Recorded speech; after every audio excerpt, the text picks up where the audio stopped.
Hello, and welcome back to another episode of the Western Canon Challenge, where we are reading the entirety of the Western literary canon out loud. Today we are reading an essay called Considerations by the Way.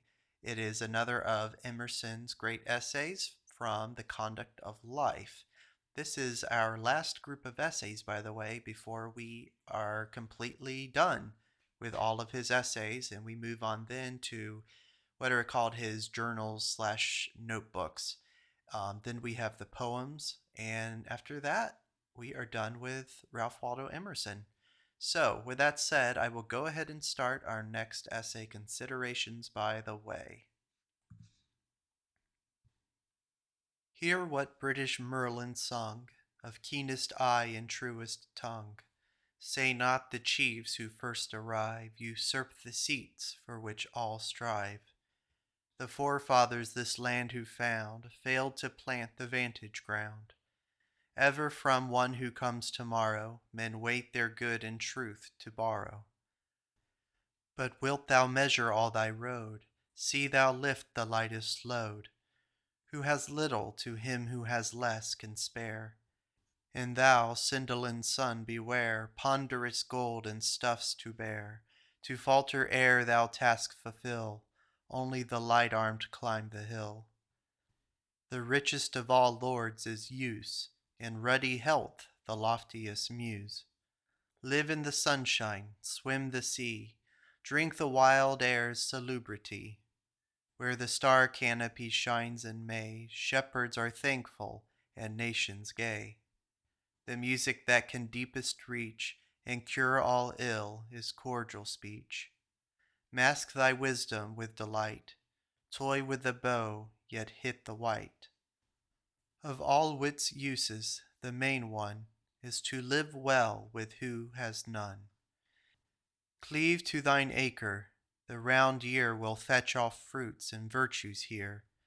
Fool and foe may harmless roam, loved and lovers bide at home. A day for toil, an hour for sport, but for a friend is life too short. Although this garrulity of advising is born with us, I confess that life is rather a subject of wonder than of didactics. So much fate, so much irresistible dictation from temperament and unknown inspiration enters into it, that we doubt we can say anything out of our own experience to help each other. All the professions are timid and expectant agencies. The priest is glad if his prayers or his sermon meet the condition of any soul. If of 2, if of 10, 'tis a signal success. But he walked to the church without any assurance that he knew the distemper or could heal it. The physician prescribes hesitatingly out of his few resources the same tonic or sedative to this new and peculiar constitution, which he has applied with various successes to 100 men before.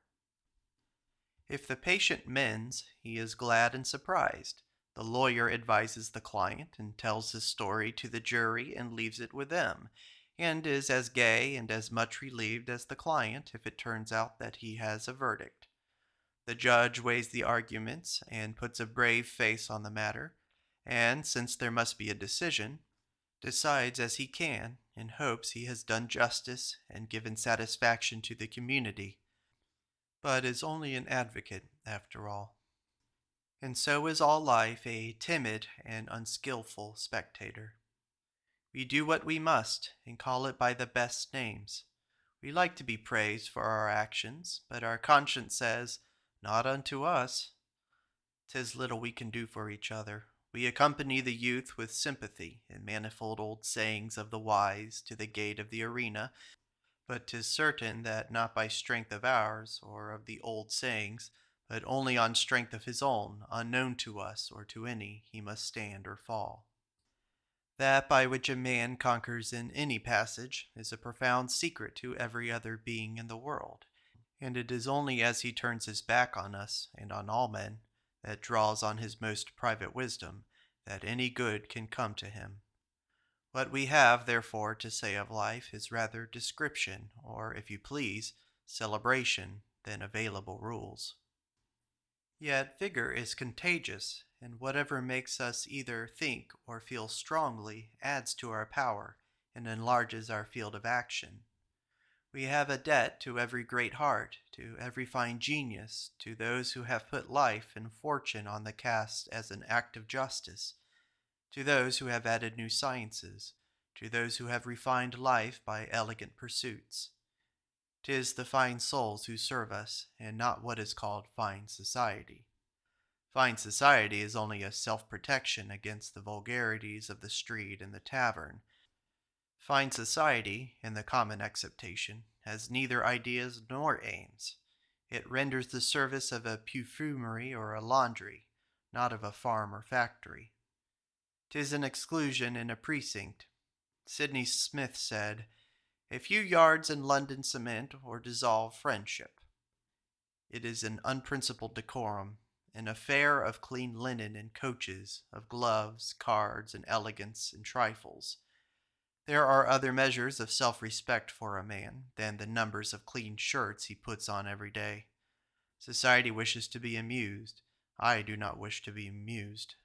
I wish that life should not be cheap, but sacred. I wish the days to be as centuries, loaded, fragrant.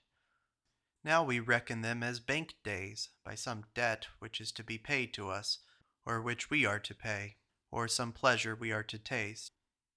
Is all we have to do to draw the breath in and blow it out again? Porphyry's definition is better. Life is that which holds matter together. The babe in arms is a channel through which the energies we call fate, love, and reason visibly stream. See what a cometary train of auxiliaries man carries with him, of animals, plants, stones, gases, and imponderable elements. Let us infer his ends from this pomp of means.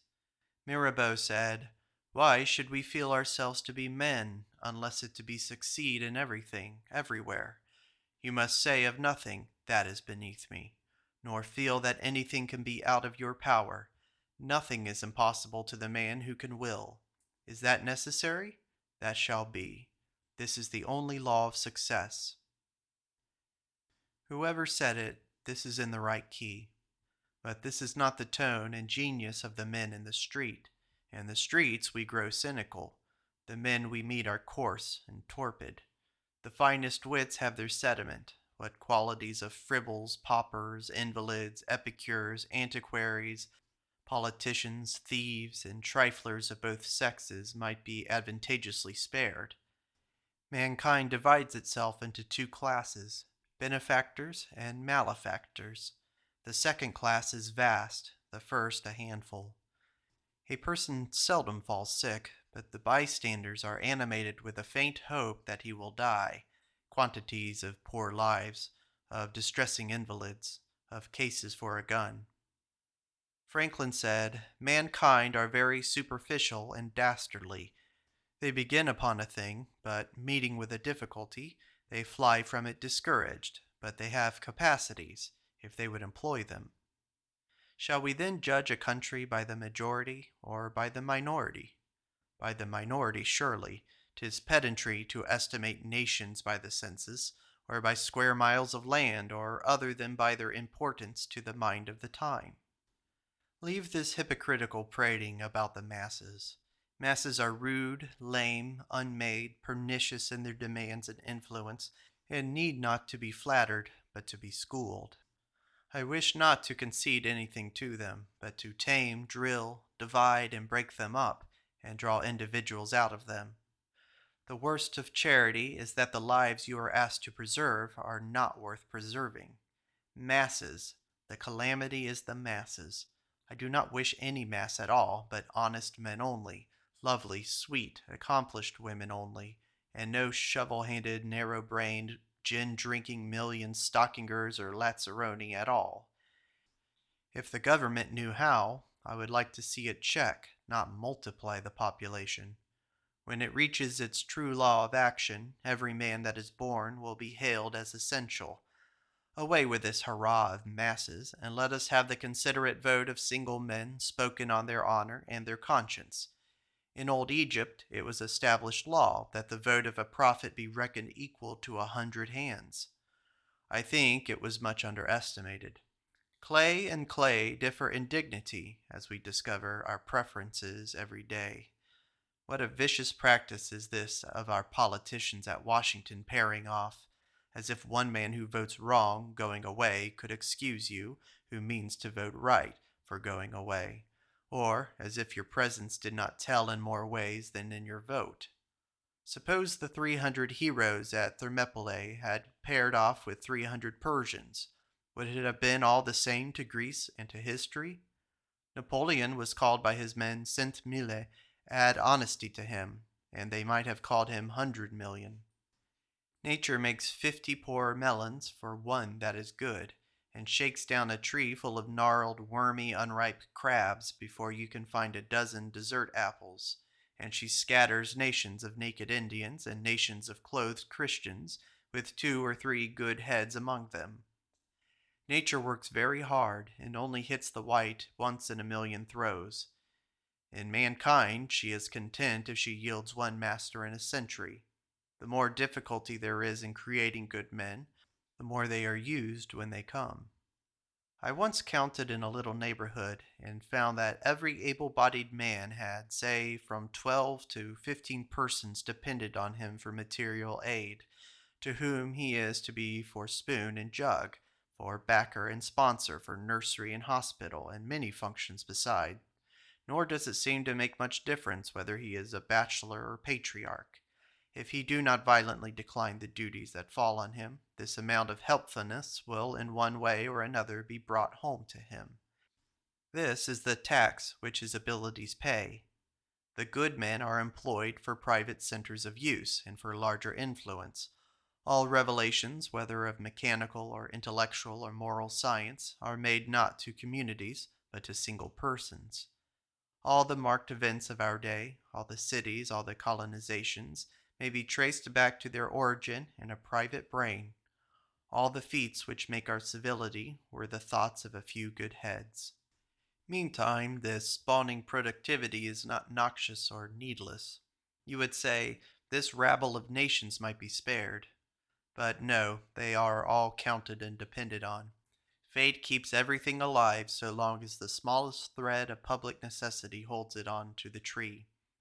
The coxcomb and bully and thief class are allowed as proletarians, every one of their vices being the excess or acridity of a virtue. The mass are animals in pupillage and near chimpanzee, but the units whereof this mass is composed are neuters, every one of which may be grown to a queen bee. The rule is, we are used as brute atoms until we think. Then we use all the rest. Nature turns all malfeasance to good. Nature provided for real needs. No sane man at last distrusts himself.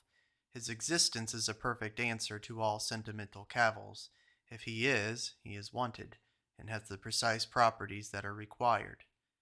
That we are here is proof we ought to be here. We have as good a right, and the same sort of right to be here, as Cape Cod or Sandy Hook have to be there.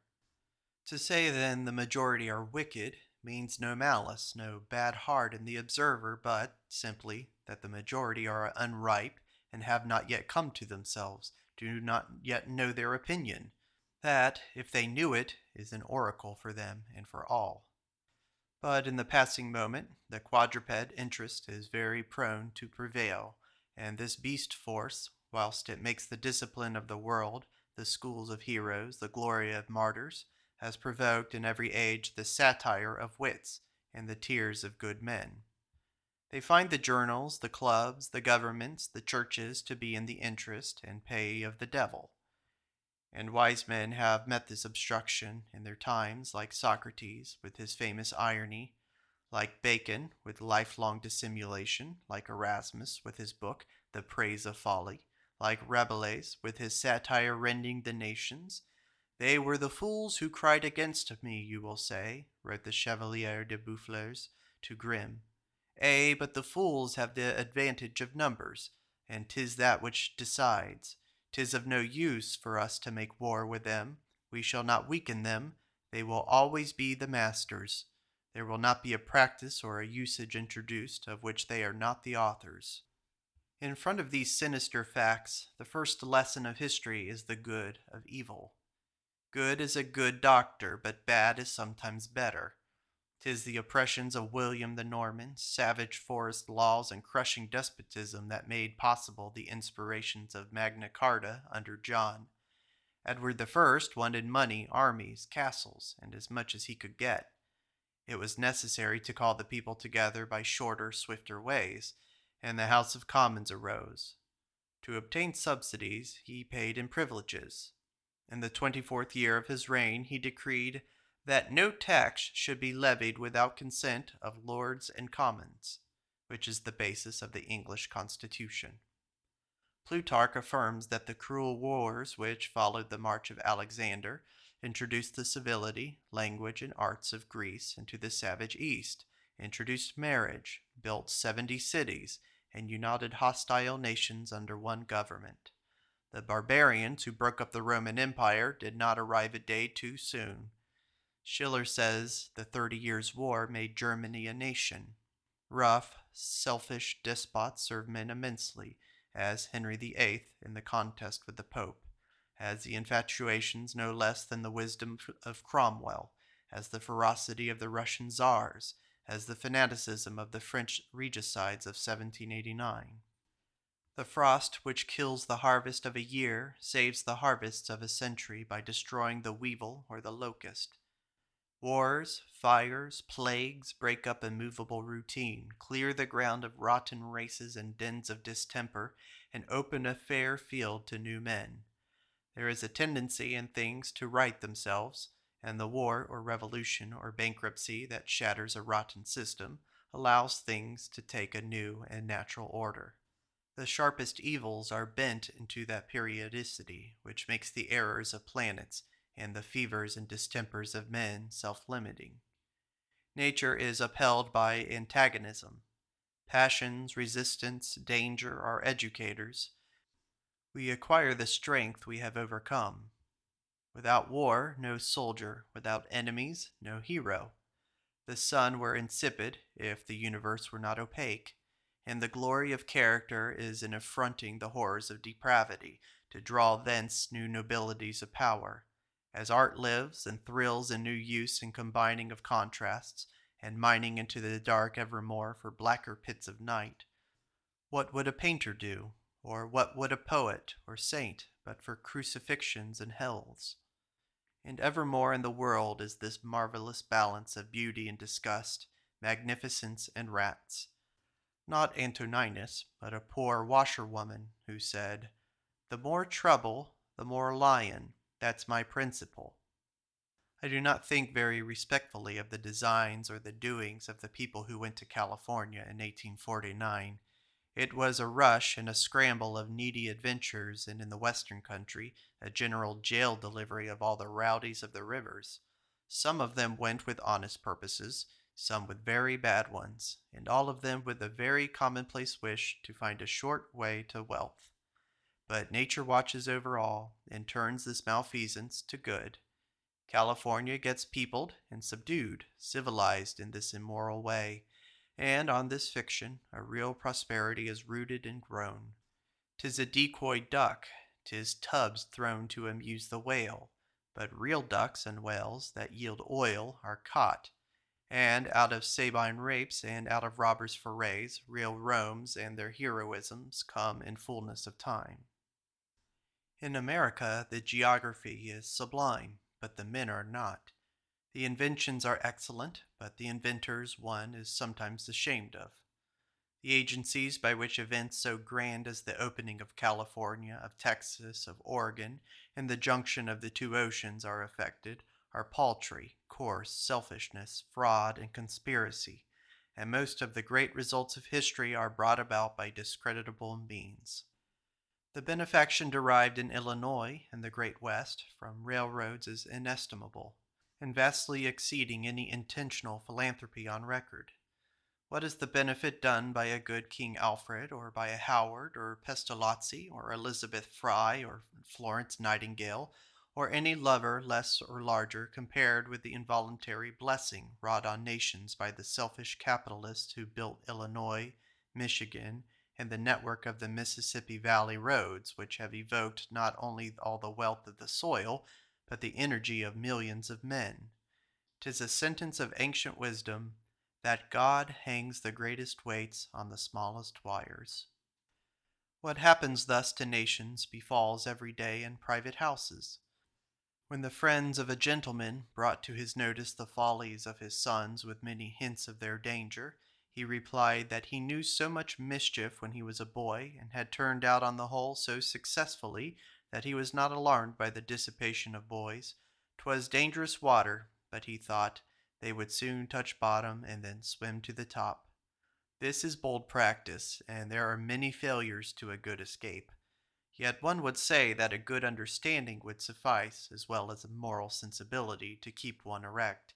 The gratifications of the passions are so quickly seen to be damaging, and, what men like least, seriously lowering them in social rank, then all talent sinks with character. Believe me, error also has its merit, said Voltaire. We see those who surmount by dint of some egotism or infatuation obstacles from which the prudent recoil.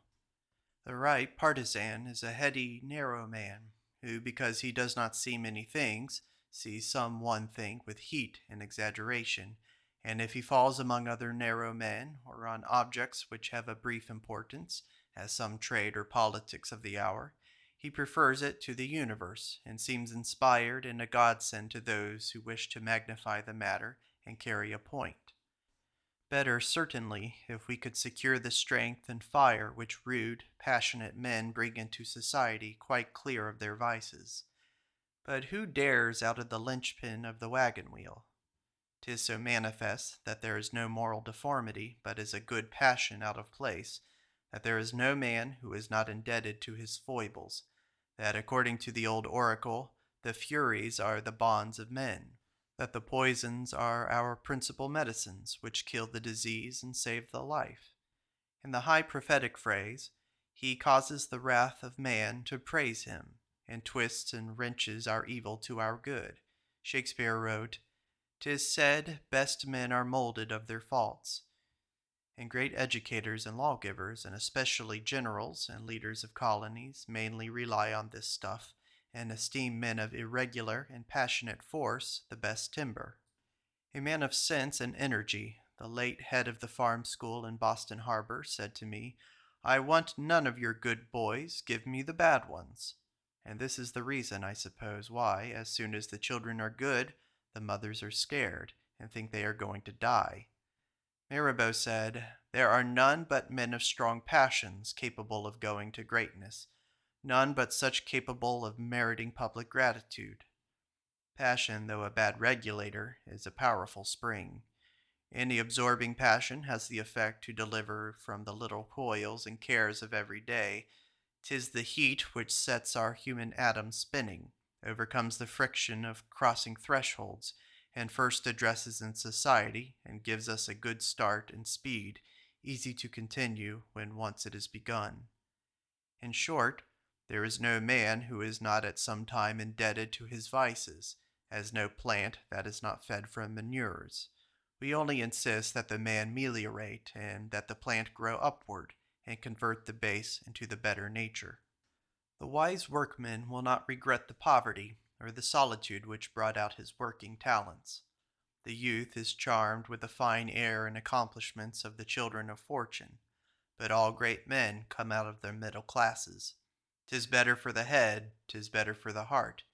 Marcus Antonius said of Fronto told him, that the so-called high-born are for the most part heartless, whilst nothing is so indicative of deepest culture as a tender consideration of the ignorant.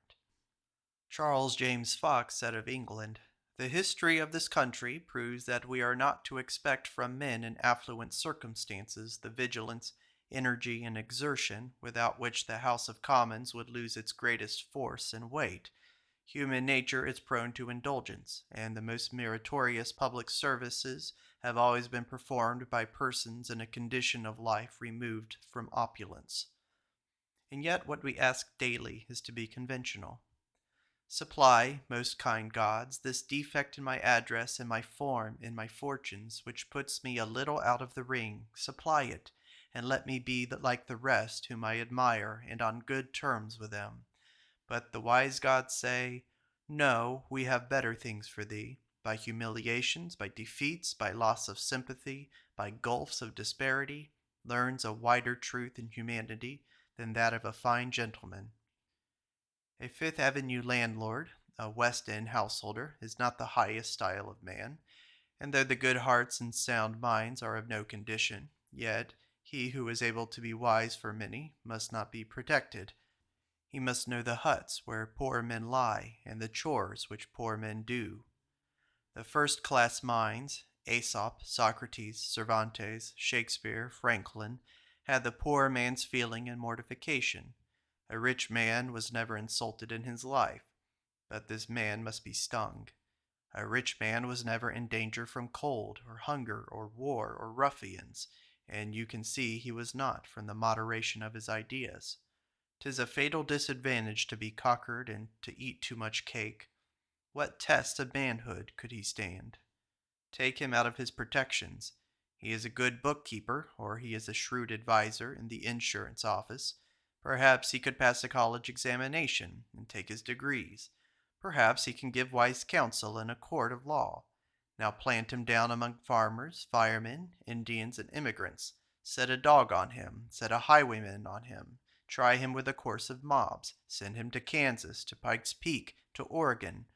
And if he have true faculty, this may be the element he wants, and he will come out of it with a broader wisdom than manly power. Aesop, Sadi, Cervantes, Regnard have been taken by corsairs, left for dead, sold for slaves, and know the realities of human life. Bad times have a scientific value. These are occasions a good learner would not miss, as we go gladly to Faneuil Hall, and to be played upon by the storm winds and strong fingers of enraged patriotism, so as a fanatical persecution, civil war, national bankruptcy, or revolution more in which the central tones than languid years of prosperity. What had been, ever since our memory, solid continent, yawns apart and discloses its composition and genesis. We learn geology the morning after the earthquake, on ghastly diagrams of cloven mountains, upheaved plains, and the dry bed of the sea. In our life and culture, everything is worked up and comes in use: passion, war, revolt, bankruptcy, and not less folly and blunders, insults, ennui, and bad company. Nature is a rag merchant who works up every shred and ort and end into new creations, like a chemist whom I found the other day in his laboratory converting his old shirts into pure white sugar. Life is a boundless privilege, and when you pay for your ticket and get into the car, you have no guess what good company you shall find there. You buy much that is not rendered in the bill. Men achieve a certain greatness unawares when working to another aim. If now in this connection of discourse we should venture on laying down the first obvious rules of life, I will not here repeat the first rule of economy, already propounded once and again, that every man shall maintain himself, but I will say, get health. No labor, pains, temperance, poverty, nor exercise that can gain it must be grudged, for sickness is a cannibal which eats up all the life and youth it can lay hold of, and absorbs its own sons and daughters. I figure it as a pale, wailing, distracted phantom, absolutely selfish, heedless of what is good and great, attentive to its sensations, losing its soul, and afflicting other souls with meanness and mopings, and with ministration to its voracity of trifles. Dr. Johnson said severely, "Every man is a rascal as soon as he is sick." Drop the cant and treat it sanely. In dealing with the drunken, we do not affect to be drunk. We must treat the sick with the same firmness, giving them, of course, every aid, but withholding ourselves. I once asked a clergyman in a retired town who were his companions, what men of ability he saw. He replied that he spent his time with the sick and the dying. I said he seemed to me to need quite other company, and all the more that he had this, For if people were sick and dying to any purpose, we would leave all and go to them. But as far as I had observed, they were as frivolous as the rest, and sometimes much more frivolous. Let us engage our companions not to spare us. I knew a wise woman who said to her friends, "When I am old, rule me." And the best part of health is fine disposition. It is more essential than talent, even in the works of talent. Nothing will supply the want of sunshine to peaches, and to make knowledge valuable, you must have cheerfulness of wisdom. Whenever you are sincerely pleased, you are nourished. The joy of the spirit indicates its strength. All healthy things are sweet-tempered. Genius works in sport, and goodness smiles to the last. And for the reason that whoever sees the law which distributes things does not despond, but is animated to great desires and endeavors. He who desponds betrays that he has not seen it. 'Tis a Dutch proverb that paint costs nothing. Such are its preserving qualities in damp climates. Well, sunshine costs less, yet is finer pigment, and so of cheerfulness or a good temper. The more it is spent, the more of it remains. The latent heat of an ounce of wood or stone is inexhaustible. You may rub the same chip of pine to the point of kindling 100 times, and the power of happiness of any soul is not to be computed or drained. It is observed that a depression of spirits develops the germs of a plague in individuals and nations. It is an old commendation of right behavior, happy to others, wise to himself, which our English proverbs translates, be merry and wise. I know how easy it is to men of the world to look grave and sneer at your sanguine youth and its glittering dreams. But I find the gayest castles in the air that were never piled far better for comforting and for use than the dungeons in the air that are daily dug and caverned out by grumbling, discontented people. I know those miserable fellows, and I hate them, who see a black star always riding through the light and colored clouds in the sky overhead. Waves of light pass over and hide it for a moment, but the black star keeps fast in the zenith. But power dwells with cheerfulness. Hope puts us in a working mood, whilst despair is no muse and untunes the active powers. A man should make life and nature happier to us, or he had better never been born. When the political economist reckons the unproductive classes, he should put at the head this class of pitiers of themselves, cravers of sympathy, bewailing imaginary disasters. An old French verse runs in my translation, "Some of your griefs you have cured, and the sharpest you have still survived. But what torments of pain you have endured from evils that never arrived." There are three wants which never can be satisfied: that of the rich, who wants something more; that of the sick, who wants something different; and that of the traveler, who says, "Anywhere but here." The Turkish caddi said to Layard, "After the fashion of thy people, thou hast wandered from one place to another until thou art happy and content in none." My countrymen are not less infatuated with the rococo toy of Italy. All America seems on the point of embarking for Europe, but we shall not always traverse seas and lands with light purposes, and for pleasure, as we say. One day we shall cast out the passion for Europe by the passion for America.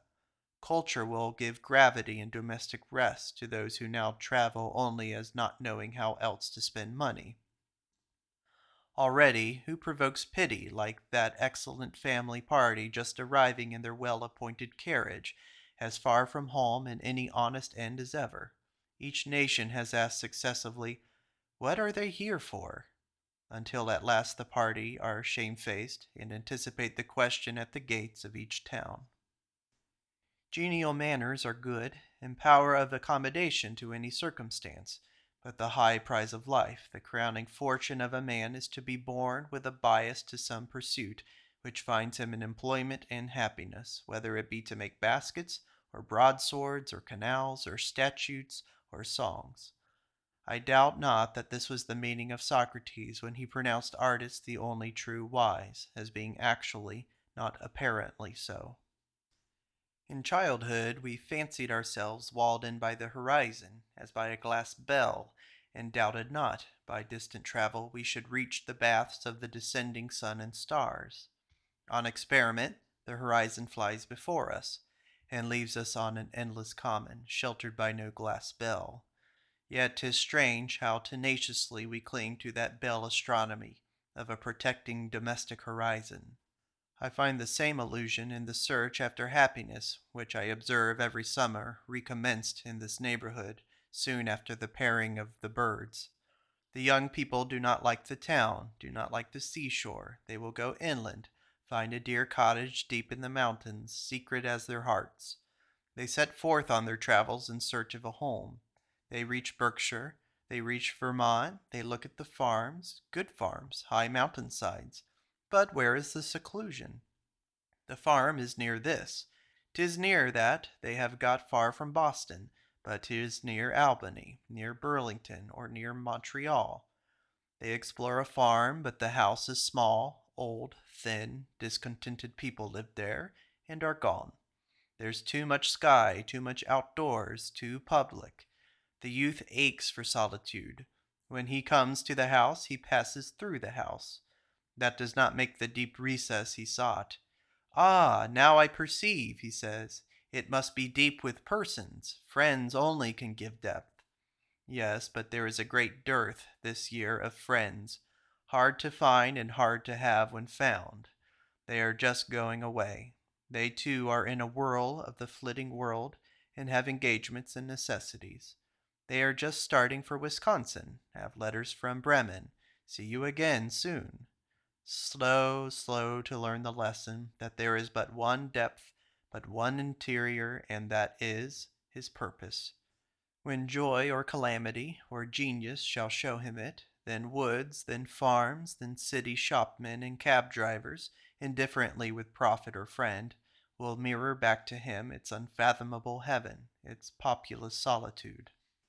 The uses of travel are occasional and short, but the best fruit it finds, when it finds it, is conversation, and this is a main function of life. What a difference in the hospitality of minds! Inestimable is he to whom we can say that we cannot say to ourselves. Others are involuntarily hurtful to us, and bereave us the power of thought, impound and imprison us. As when there is sympathy, there need but one wise man in a company, and all are wise. So a blockhead makes a blockhead of his companion. Wonderful power to benumb possesses this brother. When he comes into the office or public room, the society dissolves. One after another slips out, and the apartment is at his disposal. What is incurable but a frivolous habit? A fly is as untamable as a hyena, yet folly in the sense of fun, fooling or dawdling can easily be borne. As Talleyrand said, I find nonsense singularly refreshing, but a virulent, aggressive fool taints the reason of a household. I have seen a whole family of quiet, sensible people unhinged and beside themselves, victims of such a rogue, for the steady wrong-headedness of one perverse person irritates the best, since we must withstand absurdity. But resistance only exasperates the acrid fool who believes that nature and gravitation are quite wrong, and he only is right. Hence all the dozen inmates are soon perverted, with whatever virtues and industries they have, into contradictors, accusers, explainers, and repairers of this one malefactor. Like a boat about to be overset, or a carriage run away with, not only the foolish pilot or driver, but everybody on board is forced to assume strange and ridiculous attitudes to balance the vehicle and prevent the upsetting. For remedy, whilst the case is yet mild, I recommend phlegm and truth. Let all the truth that is spoken or done be at the zero of indifferency, or truth itself will be folly. But when the case is seated and malignant, the only safety is in amputation. As seamen say, you shall cut and run. How to live with unfit companions, for with such life is for the most part spent, and experience teaches little better than our earliest instinct of self-defense, namely, not to engage, not to mix yourself in any manner with them, but let their madness spend itself unopposed. You are you, and I am I. Conversation is an art in which a man has all mankind for his competitors, for it is that which all are practicing every day while they live. Our habit of thought, take men as they rise, is not satisfying. In the common experience, I fear it is poor and squalid. The success which will content them is a bargain, a lucrative employment, an advantage gained over a competitor, a marriage, a patrimony, a legacy, and the like. With these objects, their conversation deals with surfaces: politics, trade, personal defects, exaggerated bad news, and the rain. This is forlorn, and they feel sore and sensitive. Now, if one comes who can illuminate this dark house with thoughts, show them their native riches, what gifts they have, how indispensable each is, what magical powers over nature and men, what access to poetry, religion, and the powers which constitute character, he wakes in them the feeling of worth. His suggestions require new ways of living, new books, new men, new arts and sciences. Then, when we come out of our eggshell existence into the great dome and see the zenith over and the nadir under us, instead of the tanks and buckets of knowledge to which we are daily confined, we come down to the shore of the sea and dip our hands in its miraculous waves. 'Tis wonderful the effect on the company. They are not the men they were. They have all been to California, and all have come back millionaires. There is no book and no pleasure in life comparable to it. Ask what is best in our experience, and we shall say a few pieces of plain dealing with wise people. Our conversation once again has apprised us that we belong to better circles than we have yet beheld, that a mental power invites us, whose generalizations are worth more for joy and for effect than anything that is now called philosophy or literature. In excited conversation we have glimpses of the universe, hints of power native to the soul, far darting lights and shadows of an Andes landscape, such as we can hardly attain in lone meditation. Here are oracles sometimes profusely given, to which the memory goes back in barren hours. Add the consent of will and temperament, and there exists the covenant of friendship. Our chief want in life is somebody who shall make us do what we can. This is the service of a friend. With him we are easily great. There is a sublime attraction in him to whatever virtue is in us. How he flings wide the doors of existence! What questions we ask of him! What an understanding we have! How few words are needed! It is the only real society. An Eastern poet, Ali bin Abu Taleb, writes with sad truth, "He who has 1,000 friends has not a friend to spare, and he who has one enemy shall meet him everywhere." But few writers have said anything better to this point than Hafetz, who indicates his relation as the test of mental health. Thou learnest no secret until thou knowest friendship, since to the unsound no heavenly knowledge enters. Neither is life long enough for friendship. That is a serious and majestic affair, like a royal presence or a religion, and not a physician's dinner to be eaten on the run. There is a prudency about friendship as about love, and though fine souls never lose sight of it, yet they do not name it. With the first class of men, our friendship or good understanding goes quiet, behind all accidents of estrangement, of condition, of reputation, and yet we do not provide for the greatest good of life. We take care of our health, we lay up money, we make our roof tight, and our clothing sufficient. But who provides wisely that he shall not be wanting in the best property of all, friends? We know that all our training is to fit us for this, and we do not take the steps towards it. How long shall we sit and wait for these benefactors? It makes no difference, in looking back 5 years, how you have been dieted or dressed, whether you have been lodged on the first floor or the attic, whether you have had gardens and baths, good cattle and horses, have been carried in a neat equipage, or in a ridiculous truck.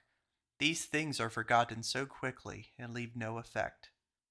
But it counts much whether we have had good companions in that time, almost as much as what we have been doing, and see that overpowering importance of neighborhood in all association. As it is marriage, fit or unfit, that makes our home, So it is who lives near us of equal social degree. A few people at convenient distance, no matter how bad company, these and these only shall be your life's companions, and all those who are native, congenial, and by many an oath of the heart sacramented to you, are gradually and totally lost. You cannot deal systematically with this fine element of society, and one may take a good deal of pains to bring people together and to organize clubs and debating societies, and yet no result comes of it. But it is certain that there is a great deal of good in us that does not know itself, and that a habit of union and competition brings people up and keeps them up to their highest point. That life would be twice or 10 times life if spent with wise and fruitful companions. The obvious inference is a little useful deliberation and pre-concert when one goes to buy house and land. But we live with people on other platforms. We live with dependents, not only with the young whom we are to teach all we know and clothe with the advantages we have earned, but also with those who serve us directly and for money. Yet the old rules hold good. Let not the tie be mercenary, though the service is measured by money. Make yourself necessary to somebody.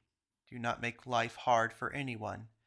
This point is acquiring new importance in American social life. Our domestic service is usually a foolish fracas of unreasonable demand on one side and shirking on the other. A man of wit was asked in the train what was his errand in the city. He replied, "I have been sent to procure an angel to do cooking."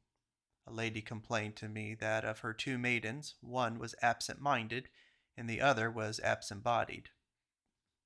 And the evil increases from the ignorance and hostility of every shipload of the immigrant population swarming into houses and farms. Few people discern that it rests with the master or the mistress what service comes from the man or the maid, that this identical hussy was a tutelar spirit in one house and a harridan in the other. All sensible people are selfish, and nature is tugging at every contract to make the terms of it fair. If you are proposing only your own, the other party must deal a little hardly by you. If you deal generously, the other, though selfish and unjust, will make an exception in your favor and deal truly with you. When I asked an ironmaster about the slag and cinder in railroad iron, "Oh," he said, "there's always good iron to be had. If there's cinder in the iron, 'tis because there was cinder in the pay." But why multiply these topics and their illustrations, which are endless? Life brings to each his task, and whatever art you select, algebra, planting, architecture, poems, commerce, politics, are all attainable, even to the miraculous triumphs on the same terms of selecting that for which you are apt. Begin at the beginning, proceed in order step by step. 'Tis as easy to twist iron anchors and braid cannons as to braid straw, to boil granite as to boil water, if you take all the steps in order. Wherever there is failure, there is some giddiness, some superstition about luck, some step omitted, which nature never pardons. The happy conditions of life may be had on the same terms. Their attraction for you is the pledge that they are within your reach. Our prayers are prophets.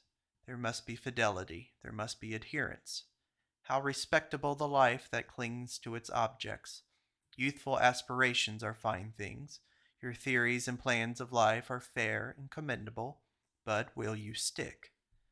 Not one, I fear, in that common full of people, or in 1,000, but one, and when you tax them with treachery and remind them of their high resolutions, they have forgotten that they made a vow. The individuals are fugitive and in the act of becoming something else and irresponsible. The race is great, the ideal fair, but the men are whiffling and unsure. The hero is he who is unmovably centered. The main difference between people seems to be that one man can come under obligations on which you can rely, is obligeable, and another is not. As he has no law within him, there's nothing to tie him to. 'Tis inevitable to name particulars of virtue and of condition and to exaggerate them. But all rests at last on that integrity which dwarfs talent and can spare it. Sanity consists in not being subdued by your means.